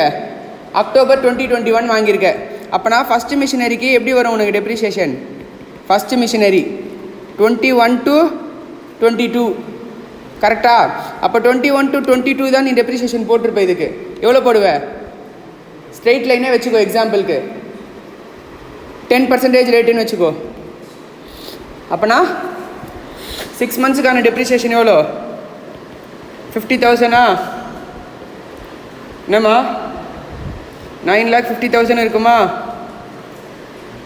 இந்த machinery எந்த year வாங்கியிருக்க? 21, 22 வாங்கியிருக்கியா? அப்போ செகண்ட் மிஷினரி எவ்வளோ? 5 lakhs. எவ்வளோ மாதத்துக்கு டெப்ரிசியேஷன் வரும்? Into 10% into 1/12. ஏன்னா ஒரு மாதம் தான் யூஸ் பண்ணியிருக்கேன். அப்போ எவ்வளோ டெப்ரிசியேஷன் வரும் அதுக்கு? 5 lakh இன்ட்டு 10% இன்ட்டு 1/12. என்ன சுஜிதா? அப்ளை பண்ணு, அப்படியே யோசிச்சுட்டு இருக்காது. 5 lakhs இன்ட்டு 10% இன்ட்டு 1/12. ஒரு மாதம் தானே யூஸ் பண்ணியிருக்க. 31st மார்ச்சில் அக்கௌண்டிங் இயர் க்ளோஸ் பண்ணுறோம்லம்மா, அக்கௌண்டிங் இயர் வச்சு நான் போடுறேன், ஓகேவா? எவ்வளோ? 12,000, 4,166 போச்சுன்னா பேலன்ஸ் எவ்வளோ இருக்கும்? 4,95,844. 34. ஓகே, நெக்ஸ்ட் என்ன மிஷின் வாங்குறேன்? ஃபஸ்ட்டு செப்டம்பர் வாங்குறேன். அப்போ செப்டம்பர் வாங்குறேன்னா இது எந்த இயரில் ஃபாலோ ஆகுது? 22, 23 ஃபாலோ ஆகுதா? அப்போ 22, 23 ஃபாலோ ஆகுதுன்னா இதனுடைய வேல்யூ இங்கே எழுதி பண்ண 9 lakhsன்னு. Third machinery. இப்போ ஃபஸ்ட் இயர் இதுக்கு டெப்ரிசியேஷன் போட்டிருக்க மாட்டேன், ஏன்னா அப்போ நான் வாங்கவே இல்லை. இப்போ தேர்ட் மிஷினரி வாங்கிட்ட உடனே 22, 23க்கு இதுக்கும் டெப்ரிசியேஷன் போடணும், இதுக்கும் டெப்ரிசியேஷன் போடணும், இதுக்கும் டெப்ரிசியேஷன் போடணுமா? இதுக்கு எவ்வளோ போடுவேன்? Full year. இதுக்கு எவ்வளோ போடுவேன்? Full year. இதுக்கு எவ்வளோ போடுவேன்? 7 months போடுவேன். September, October, November, December, Jan, Feb, March 7 monthsக்கு டெப்ரிசியேஷன் போடுவேன். 9 lakh இன்ட்டு 10% இன்ட்டு 7/12 போடுவேன். போட்டினா ஒரு பேலன்ஸ் வருமா? இதுக்கு போடுவியா போட மாட்டியா? போட மாட்டேன், ஏன்னா இது எப்போ ஃபாலோ ஆகுது? 23, 24 ஃபாலோ ஆகுது. அப்போ 23, 24க்கு 4 மிஷினுக்கும் டெப்ரிசியேஷன் போடுவியா? இதுக்கு ஃபுல் இயர் போடுவியா? இந்த 9 lakhக்கு ஃபுல் இயர் போடுவியா? இதுக்கு எவ்வளோ நாள் வாங்கியிருக்கானோ அதான் போடுவியா? சப்போஸ் ஃபஸ்ட்டு மிஷினரி நான் வந்து என்ன பண்ணுறேன், ஃபஸ்ட்டு நவம்பர் விற்றுடுறேன், இந்த டேட்டில் விற்றுடுறேன் ஃபஸ்ட்டு மிஷினரியை. அப்போ அந்த ஃபஸ்ட்டு மிஷினரிக்கு எவ்வளோ நாள் டெப்ரிசியேஷன் போடுவேன்? இந்த டேட் வரைக்கும் தான் போடுவேன். இந்த மாதிரி ஒரு ஒர்க்கிங் நோட்டை ஃபஸ்ட்டு ப்ரிப்பேர் பண்ணிக்கோ. ப்ரிப்பேர் பண்ணிட்டீங்கன்னா சம்மு போட எப்படி இருக்கும்? ஈஸியாக இருக்கும். கிளியராக நிறைய மிஷினரிஸ் வரும்போது ஒரு மிஷினரினா பிரச்சனை இல்லை, ஈஸியாக போட்டுருவேன். புரியுதானா சொன்னேன்னு? ஒரு மிஷினரிக்குமே இந்த மாதிரி போடு. இப்போ WDVனா என்ன பண்ணுவேன்? இந்த இதுலேருந்து ரேட் அப்ளை பண்ணுவேன், இங்கே வர பேலன்ஸ்லேருந்து இந்த ரேட் அப்ளை பண்ணுவேன். கரெக்டாக? SLMனா எப்பவுமே இந்த ரேட்லேருந்து தான் இந்த அமௌண்ட்லேருந்து தான் என்ன பண்ணுவேன்? அப்ளை பண்ணுவேன் டெப்ரிசியேஷனை. புரியுதா? இல்லுஸ்ட்ரேஷன் நம்பர் 2 போடு.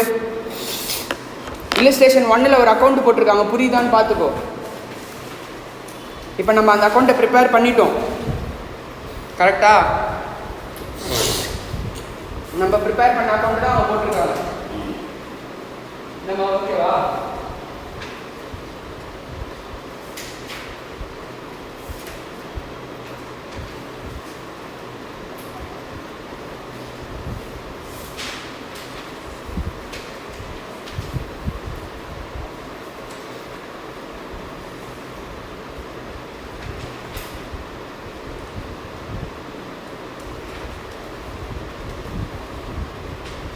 அதே கொஸ்டின் WDVல போட சொல்கிறாங்க.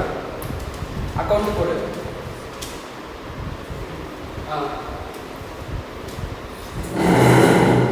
ஏன்னா அக்கௌண்ட் தான் இம்பார்ட்டண்ட்டு டெப்ரிசியேஷனில். கேல்குலேஷன் ஈஸியாக கண்டுபிடிச்சிடலாம், அக்கௌண்ட் போடணும் ஒழுங்காக. என்னப்பா புரியுதா? புரியுதா? என்ன புரியல?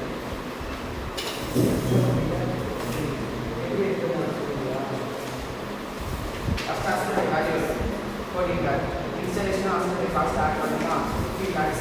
அப்போ என்ன சொல்றது? Asset to bank. அசெட்டை கொண்டு டெபிட் பண்ணிட்டேன். என்ன டெபிட் பண்ணிட்டேன்? 2 பேங்க்ல டெபிட் பண்ணிட்டேன். ஸோ இது வந்து 2 lakhs டெபிட் ஆயிடுச்சா? நெக்ஸ்ட் டெப்ரிசியேஷன் போடணுமா? டெப்ரிசியேஷன் இதெல்லாம் எடுத்துங்க. Depreciation to machinery. அப்போ டெப்ரிசியேஷன் அக்கௌண்ட் டெபிட் ஆகுதா? மிஷினரி டெபிட் ஆகுதா? இது ஃபர்ஸ்ட் இயர் முடிஞ்சிச்சு, பேலன்ஸ் க்ளோஸ் பண்ணிட்டாங்க. அடுத்து செகண்ட் இயருக்கு மட்டும் எப்படி போடுறாங்க? செகண்ட் இயர் எப்படி போடுறது? Carry down balance brought down ஆகிடுமா? ப்ராட் டவுன் ஆனதுக்கப்புறம் என்ன பண்ணுறாங்க? செகண்ட் இயர் டெப்ரிசியேஷனோட ஃபுல் இயர் யூஸ் பண்ணியிருக்காங்க. கரெக்டாக இல்லையா? ஃபஸ்ட்டு 6 months தான் யூஸ் பண்ணியிருக்காங்க. ஜூலையில் வாங்கி தான் இங்கே ஜான்லேருந்து டிசம்பர் டெப்ரிசியேஷன் போடுறோம். அப்போனா 1,00,000 டெப்ரிசியேஷன் போடுறோமா செகண்ட் இயருக்கு? So depreciation to machinery account 150 minus பண்ணுறாங்களா? பேலன்ஸ் கேரி டவுன் பண்ணுறாங்களா? அண்ட் டெப்ரிசியேஷன் என்ன ட்ரான்ஸ்ஃபர் பண்ணுறோம்? பீரியட் வருஷம் ட்ரான்ஸ்ஃபர் பண்ணுறோம். ஓகேவா? நம்ம உங்களுக்கு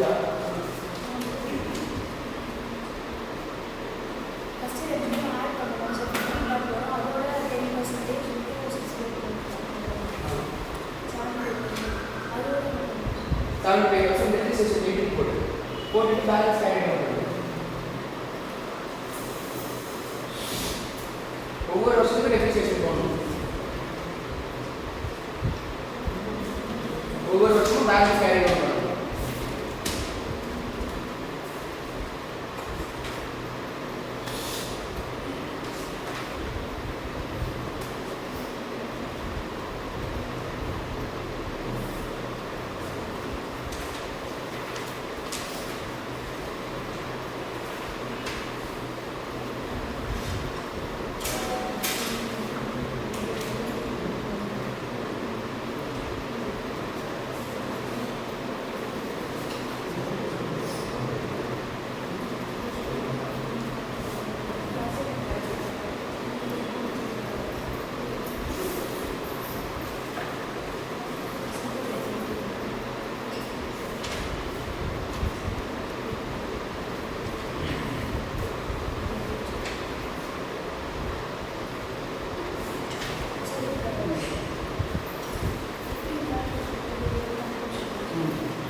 எல்லா வருஷத்துக்கும் போடும். First year 75,000, second year 1,50,000. ஓகேவா? இப்போ அசெட்டுக்கான தேவை இருக்கு. அசெட் வாங்குறதுக்கான தேவை இருக்கு. Asset to bank, next ready bank, cash bank. என்ன date important, very important. Asset எப்படி வாங்குறது? ஃபர்ஸ்ட் ஜூலை வாங்குறது. டெப்ரிசியேஷன் எப்படி போடுவோம்? டெப்ரிசியேஷன் எப்பவுமே இயர் எண்டு தான் போடுவோம். அசெட் வாங்குற அன்னைக்கு போட மாட்டோம். டெப்ரிசியேஷன் எப்பவுமே என்னைக்கு போடுவோம்? இயர் எண்டு தான் போடுவோம்.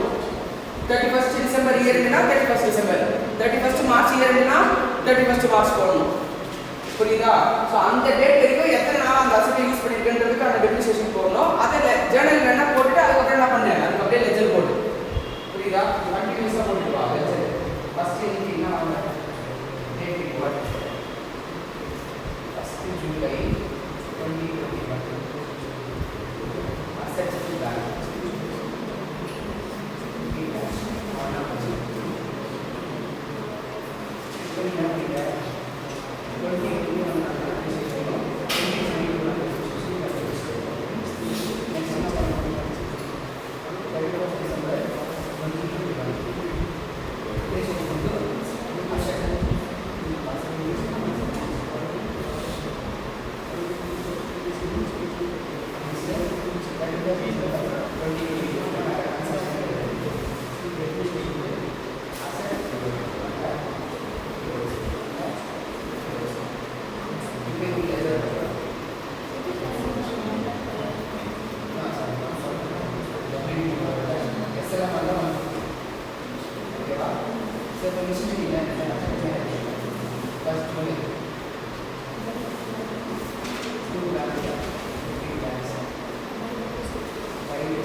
Depreciation level increment P&L transfer.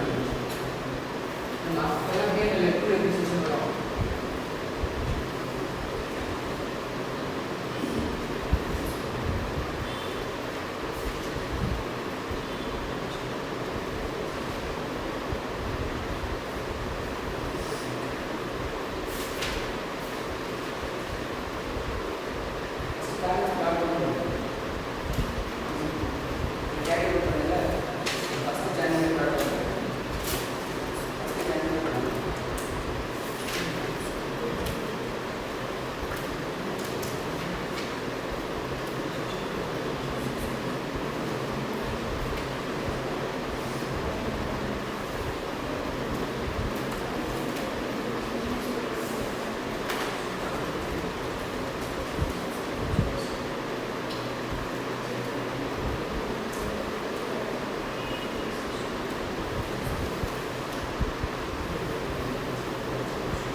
முடிச்சிட்டிங்களாம்மா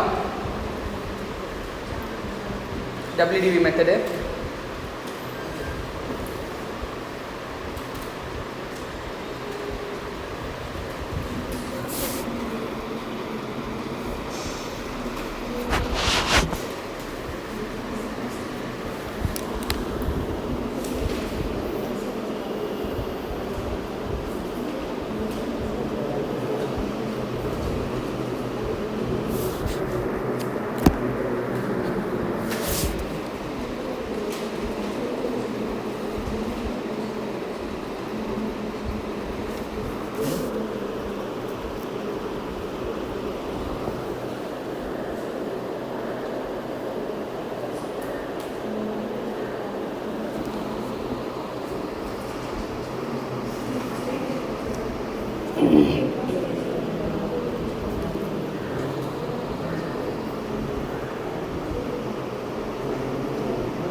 year மாறுதுல்ல, வருஷம் வருஷம் தானே நம்ம P&L போடுவோம், வருஷம் வருஷம் தனித்தனியாக P&L ட்ரான்ஸ்ஃபர் பண்ணணும்.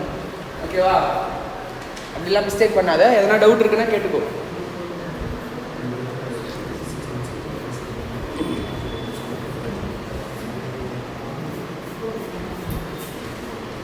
நெக்ஸ்ட் மெத்தட் பார்ப்போமா? Sum of years digits method. ஓகேவா? நெக்ஸ்ட் மெத்தட் என்னது? Sum of years digit method. ஓகேவா? ஸோ இங்கே என்னதுன்னா டெப்ரிஷியபிள் அமௌண்ட். என்ன சொன்னேன்? டெப்ரிஷியபிள் அமௌண்ட்னா என்னன்னு சொன்னேன்? Cost minus residual value, scrap value, அது எழுதிக்கணும். Into remaining life of the assets divided by sum of digits of all years. இப்போ ஒரு அசெட்டுடைய லைஃப் 10 இயர்ஸ் இருக்குன்னு வச்சுக்கோயேன். ஒரு அசெட்டுடைய லைஃப் எத்தனை இருக்குது? 10 இயர்ஸ் இருக்குது. அப்போ நான் ஃபஸ்ட்டு என்ன பண்ணிக்கணும்? இந்த sum of digit of all years பண்ணிக்கணும். 10 + 9 + 8 + 7 + 6 + 5 + 4 + 3 + 2 + 1 அப்படின்னு ஆட் பண்ணிக்கணும். எத்தனை வருஷமோ அந்த எல்லா இயர்ஸையும் டிஜிட்ஸ் என்ன பண்ணிக்கணும்? ஆட் பண்ணி டினாமினேட்டரில் வச்சுக்கணும். நியூமரேட்டரில் என்ன பண்ணணும்னா இன்னும் எத்தனை ரிமைனிங் இயர்ஸ் இருக்குது? அசெட் வாங்கும்போது யூஸ்ஃபுல் லைஃப் 10 இயர்ஸ்னால் எத்தனை ரிமைனிங் லைஃப் இருக்கும்? 10 இயர்ஸ். ஒரு வருஷம் யூஸ் பண்ணிட்டு எத்தனை ரிமைனிங் லைஃப் இருக்கும்? 9 இயர்ஸ். 2 வருஷம் யூஸ் பண்ணிட்டு எத்தனை ரிமைனிங் லைஃப்? 8 இயர்ஸ் இருக்கும். கரெக்டாக இல்லையா? ஸோ அதை நியூமரேட்டரில் போடணும். ஓகேவா? ஸோ அப்போ ஃபஸ்ட் இயருக்கு என்ன பண்ணுவேன்? 10. ஃபஸ்ட் இயருக்கு 10 இயர்ஸ்னால் 10 டிவைடட் பை இது எல்லாத்துடைய சம் என்ன? 55. எப்படி பண்ண? ஆட் பண்ண. Sum of first n natural numbers என்ன? ஃபார்முலா ஏபிஜிபி sum of n into n+1/2 அது கூட நீ அப்ளை பண்ணிக்கலாம். அதை அப்ளை பண்ணி சம் ஆஃப் ஆல் டிஜிட்ஸ் பண்ணிக்கலாம். புரியுதா? ஃபஸ்ட்டு 10 டிஜிட்ஸுக்கு ஈஸியாக பண்ணணும். அப்போ ஃபஸ்ட் இயர் டெப்ரிசியேஷன் எவ்வளோ போடுவேன்? டெப்ரிஷியபிள் அமௌண்ட் இன்ட்டு 10/55 போடுவேன். செகண்ட் இயர் எவ்வளோ போடுவேன்? டெப்ரிஷியபிள் அமௌண்ட் இன்ட்டு 9/55 போடுவேன். கிளியரா? தேர்ட் இயர் எவ்வளோ போடுவேன்? 8/55. ஃபோர்த் இயர் டெப்ரிசியேஷன் எவ்வளோ? 7/55. ஃபிஃப்த் இயர் டெப்ரிசியேஷன் எவ்வளோ? 6/55. சிக்ஸ்த் இயர் டெப்ரிசியேஷன் எவ்வளோ? 5/55. லாஸ்ட் இயர் டெப்ரிசியேஷன் எவ்வளோ? 1/55. இங்கே என்ன பண்ணுறோம்? ஃபஸ்ட் இயருக்கு அதிக வெயிட்டேஜோ லாஸ்ட் இயருக்கு கம்மி வெயிட்டேஜோ கொடுக்குறோம். ஏன்னா மிஷின் வாங்கும்போது நல்லா பர்ஃபார்ம் பண்ணணும். புதுசில் சூப்பராக இருக்கும் மிஷினு. பழசாக யூனிட்ஸ் ப்ரொடியூஸ்னா உனக்கு அந்த மிஷினோட யூசேஜ் ரொம்ப கம்மியாயிடும். அதனால இந்த சம் ஆஃப் டிஜிட்ஸ் மெத்தட் என்ன பண்ணுறோம்? நம்ம யூஸ் பண்ணுறோம். கிளியரா? புரியுதா? ஓகேவா? Illustration number 3. நீ கொஸ்டினை மட்டும் பாரு, நீ ஆன்சரை பார்க்காத. கொஸ்டினை மட்டும் பார்த்து 10 வருஷத்துக்கும் டெப்ரிசியேஷன் எவ்வளோன்னு கண்டுபிடிச்சி சொல்லு. 10 வருஷத்துக்கு வேணால் ஃபஸ்ட்டு ஒரு 5 வருஷத்துக்கு சொல்லு. ஃபஸ்ட்டு ஒரு 5 இயர்ஸ்க்கு. Sum of years series method illustration 3.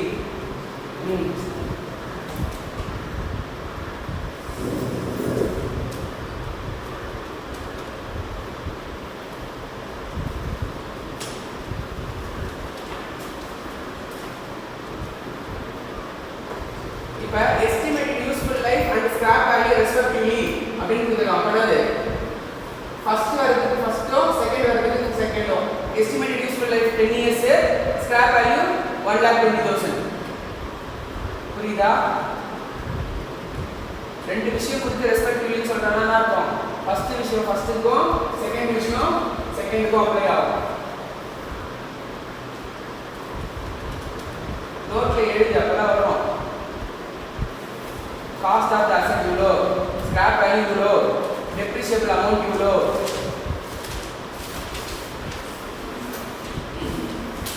இன்ஃபர்மேஷனை பிரித்து எழுதிட்டாலே சம் ஈஸியாக மாறிடும். சரியா? கொஸ்டின் அப்படியே பார்த்துட்டு இருக்காத. என்னென்ன இன்ஃபர்மேஷன் இருக்கோ கொஸ்டினை பிக் பண்ணி எல்லாத்தையுமே போடுறதுக்கு நான் நோட்ஸ் கொடுத்துருக்கேன் காலையில். கரெக்டாக இல்லையா? அதை பிரித்து எழுதினாலே சம் ஈஸியாக போட முடியும். பிரிக்காமல் வச்சிருந்தா சம் கஷ்டமாக இருக்கும். டெப்ரிஷியபிள் அமௌண்ட்னா என்ன சொன்னேன்? Cost minus scrap value. அதை ஃபர்ஸ்ட் பண்ணு.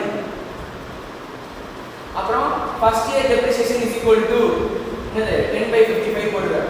கரெக்டாக இருக்குது. அதே 10 தான். 6 லட்சத்தி மொத்தமாக 5 இயர்ஸ்க்கு.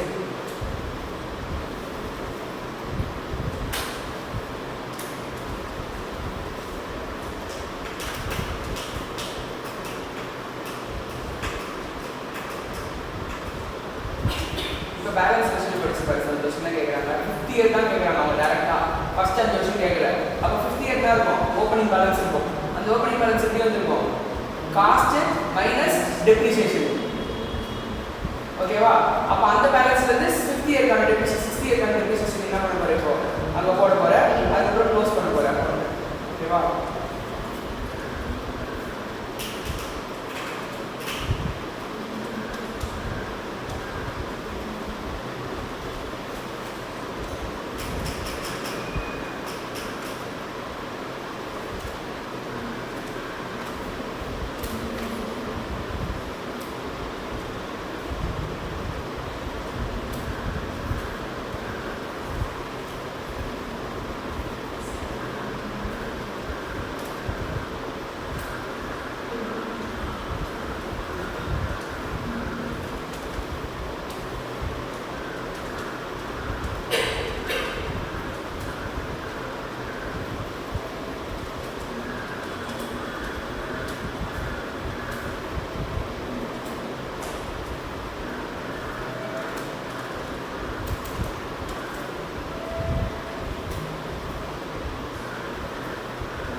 55, 9 by 55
அந்த மாதிரி இருக்கும்.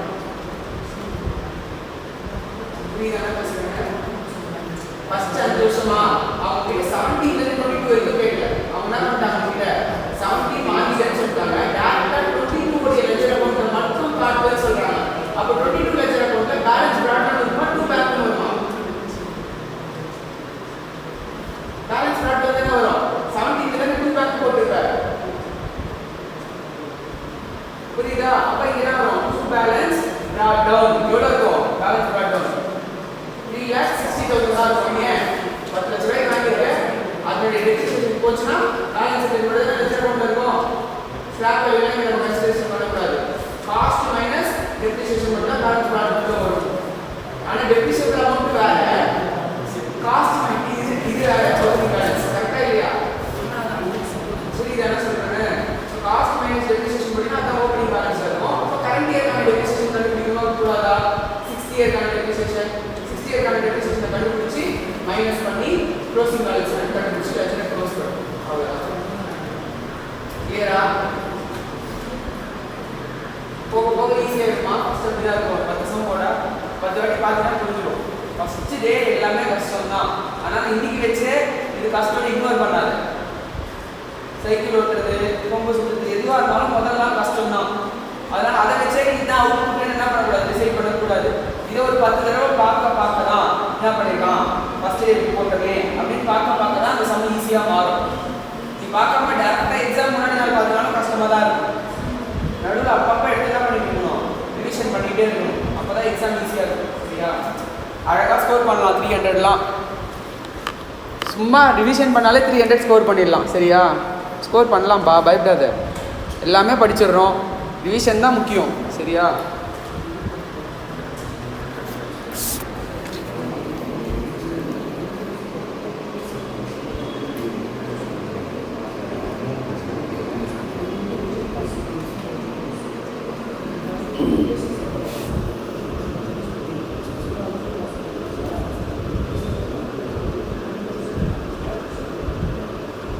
ஆறாவது வருஷம் போடணும்.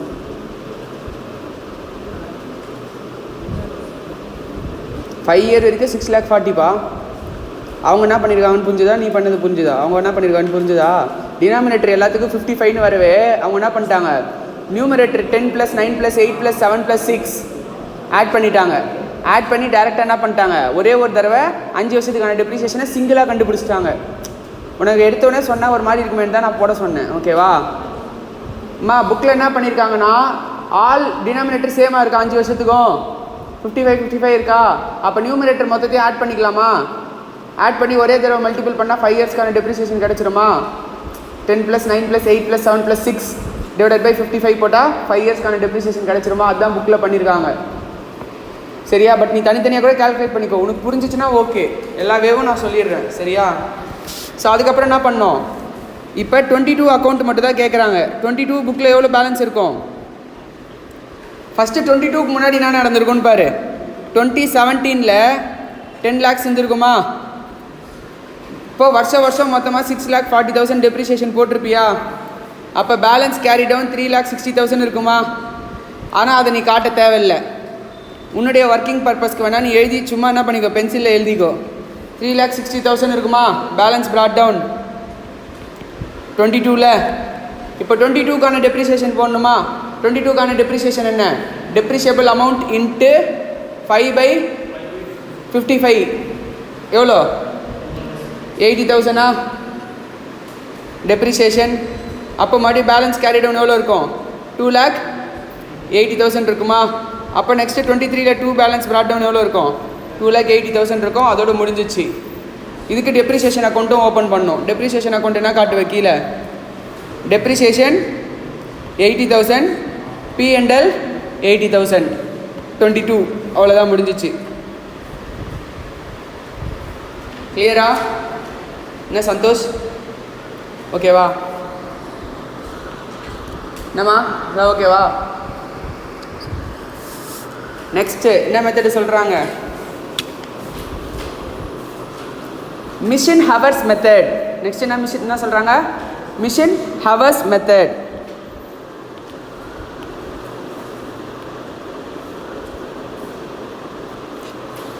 ஓகே, இப்போ ஒரு மிஷின் நீ வாங்குற, அந்த மிஷின் வந்து டோட்டலாக 1 lakh ஹவர்ஸ் ரன் ஆகும்னு வச்சுக்கோ.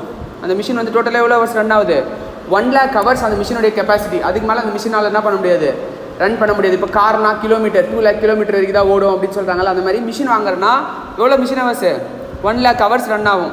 ஃபஸ்ட் இயர் 10,000 ஹவர்ஸ் ரன் ஆகிருக்கு. அப்போ ஃபஸ்ட் இயர்க்கான டெப்ரிசியேஷன் எவ்வளோ போடுவேன்? டெப்ரிஷியபிள் அமௌண்ட் இன்ட்டு இயர் 1 எவ்வளோ ஹவர்ஸ் ரன் ஆகிருக்கோ divided by total machine hours போடுவியா? செகண்ட் இயர் 2000 ஹவர்ஸ் தான் ரன் ஆயிருக்கு. அப்போனா depreciable amount into 2000 hours divided by 1 lakh hours போடுவியா? தேர்ட் இயர் 5000 ஹவர்ஸ் ரன் ஆயிருக்கு. அப்போனா depreciable amount into 5000 hours divided by 1 lakh hours போடுவியா? அவ்வளோதான் machine hours method. Depreciation calculate பண்ணிடணும், அதே மாதிரி லெஜர் அக்கௌண்ட்டில் போடணும். கிளியரா? ஓகேவா? Next production units method. Next என்னது? Production units method. ஒரு மிஷினை வச்சு உன்னால் 1 lakh அவுட்புட் தான் கொடுக்க முடியும். இங்கே என்ன பார்த்த? ஹவர்ஸ் ரன் ஆகுது பார்த்தா. இங்கே என்ன பண்ணுற? எவ்வளோ அவுட்புட் ப்ரொடியூஸ் ஆகுதுன்னு பார்க்குற. அப்போ depreciable amount into total output divided by total output into அந்த வருஷம் ஃபஸ்ட் இயர் எவ்வளோ அவுட்புட் ப்ரொடியூஸ் பண்ண, செகண்ட் இயர் எவ்வளோ அவுட்புட் ப்ரொடியூஸ் பண்ண, தேர்ட் இயர் எவ்வளோ அவுட்புட் ப்ரொடியூஸ் பண்ண அப்படின்றத என்ன பண்ணுவேன்? போடுவேன். கிளியரா? இதானது ப்ரொடக்ஷன் யூனிட்ஸ் மெத்தட். கிளியரா? Next depletion method. டெப்ளீஷன் மெத்தடும் ப்ரொடக்ஷன் யூனிட்ஸ் அவுட்புட் மெத்தட் மாதிரியே தான். இப்போ நீ ஒரு ஆனால் எதுக்குன்னா இந்த டெப்ளீஷன் அசெட்ஸு ஸ்பெசிஃபிக் சில ஐட்டமுக்கு மட்டும் தான் வரும். குவாரி, மைன், சுரங்கம், பெட்ரோல் எடுக்கிறாங்க, அந்த மாதிரி விஷயத்துக்கு மட்டும் தான் இந்த டெப்ளீஷன் அது வந்து வரும். இப்போ இந்த கல் 1 lakh யூனிட்ஸ் கல் உன்னால் உடைக்க முடியும். அப்போ ஃபஸ்ட் இயர் வந்து 1 lakhல 10,000 கல் உடைச்சிட்டேன். அப்போ என்ன பண்ணுவேன்? 10,000 டிவைடட் பை 1 lakh இன்ட்டு டெப்ரிஷியபிள் அமௌண்ட்டுன்னு போடுவேன். புரியுதா? கிளியரா? சரி, இந்த 3 மெத்தடுமே என்னது? சேம் தான். ஓகேவா? புரிஞ்சுதா? கிளியராப்பா இது வரைக்கும்? திருப்பி நெக்ஸ்ட் என்ன சொல்லியிருக்காங்க? அடுத்த கொஸ்டின் திருப்பி. ப்ரொவிஷன் ஃபார் டெப்ரிசியேஷன் சொல்கிறாங்களா? திருப்பி முன்னாடி திருப்பி. Sale or disposal. Okay, so இது வரைக்கும் புரிஞ்சுதா? ஓகேவா? நெக்ஸ்ட்டு ஒரு மிஷினை சேல் பண்ணுறேன், என்ன ஜேர்னல் என்ட்ரி போடுவேன்? சேல்ஸ் அக்கௌண்ட்டா கேஷ் அக்கௌண்ட்டா? மிஷினை விற்கிற என்ன வெளியே போவோம்? மிஷினை விற்றா மிஷின் வெளியே போவோம். அப்போ 2 மிஷினரி போடுவியா? என்ன உள்ளே வரும்? கேஷ் உள்ளே வருமா?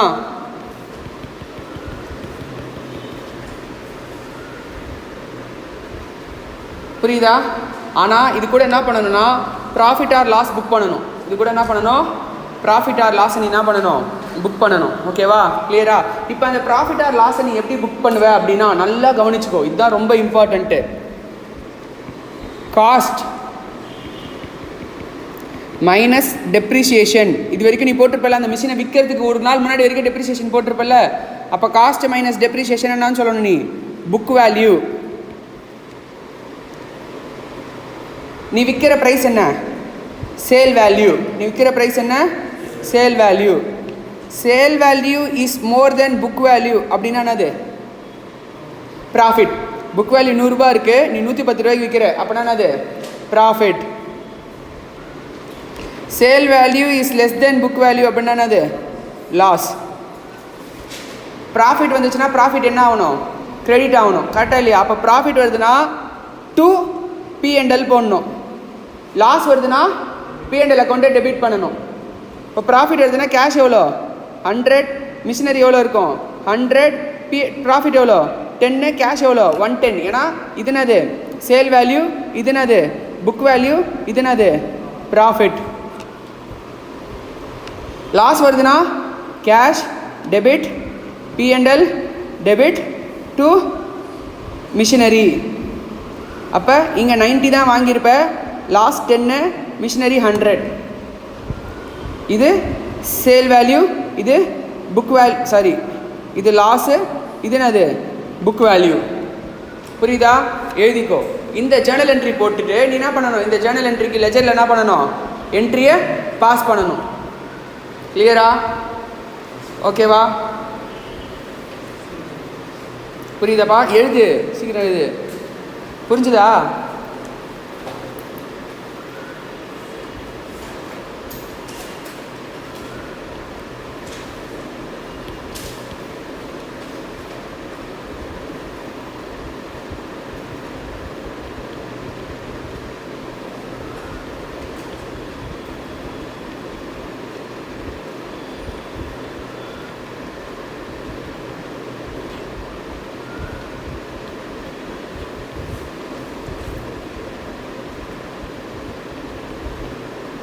இது ஜேர்னல்.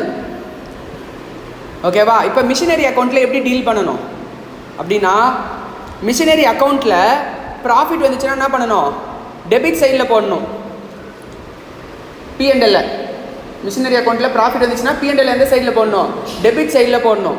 ஏன் அப்படின்னா, இங்கே யோசிச்சு பாரு, மிஷினரி அக்கௌண்ட்டில் வேல்யூ எவ்வளோ இருக்குது? 100. விற்கிறனா என்ன பண்ணுவேன்? கேஷ் அக்கௌண்ட்டை 110 கிரெடிட் பண்ணுவியா? அப்போ கிரெடிட் சைடில் 110 இருக்குமா? அப்போ இந்த ப்ராஃபிட் 10 rupees எங்கே நீ புக் பண்ணணும்?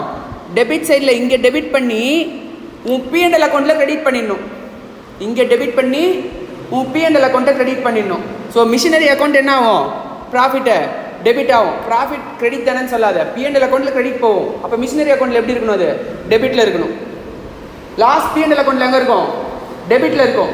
அப்போ மிஷினரி அக்கௌண்ட்டில் லாஸ் எந்த சைடில் இருக்கணும்? கிரெடிட் சைடில் இருக்கணும். கிளியரா? புரியுதா? இல்லுஸ்ட்ரேஷன் 7 வரைக்கும் மறுபடியும் என்னென்னலாம் நடத்தணும் தெளிவாக உட்காந்து இன்னைக்கு கிளியர் பண்ணிட்டு போ. அப்போ தான் ப்ரொவிஷன் ஃபார் டெப்ரிசியேஷன் நாளைக்கு ஒரு கான்செப்ட் எடுத்தால் உனக்கு புரியும். இல்லைனா அந்த கான்செப்ட் ரொம்ப டஃப்பாக தெரியும். கிளியரானா சொல்கிறேன்னு? ஸோ இது எல்லாத்தையுமே 100% கைக்குள்ளே வச்சுக்கோ. இல்லுஸ்ட்ரேஷன் 1லேருந்து இல்லுஸ்ட்ரேஷன் 7 வரைக்கும் நல்லா தரோவாக பண்ணியிருக்கணும். ஒரு மிஸ்டேக் கூட ஆகக்கூடாது, உனக்கு வரக்கூடாது அதில். கிளியரா? அப்போ தான் ப்ரொவிஷன் ஃபார் டெப்ரிசியேஷன் போடும்போது உனக்கு ஈஸியாக இருக்கும். சரியா? கிளியராப்பா? புரிஞ்சதா? இதை நோட்ஸ் எழுதிட்டு பிரேக் போயிட்டு வா. போயிட்டு வந்து ஸ்டார்ட் பண்ணு சம்ஸை. முடிச்சிட்டினா கிளம்பலாம். மதியமே நீ முடிச்சினா கூட கிளம்பலாம். 2 மணிக்கு முடிச்சினா கூட நீ கிளம்பிடலாம். சரியா? ஓகேவா? எவ்வளோ சீக்கிரம் முடிக்கிறோம் அவ்வளோ சீக்கிரம் கிளம்பிடலாம். பட் இதை ஸ்ட்ரென்த் ஆகாமல் போகாத, உனக்கு தான் அப்புறம் டிஃபிகல்ட்டாக இருக்கும். சரியா?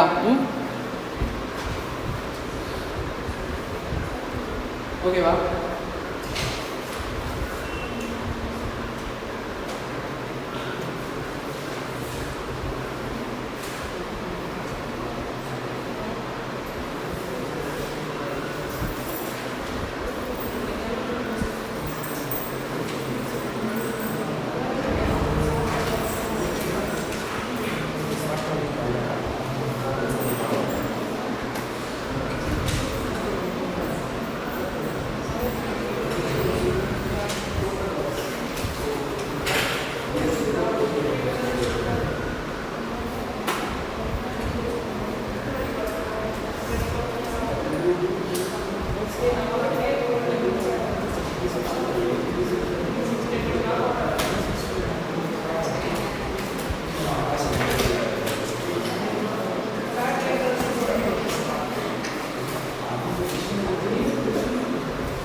Gracias.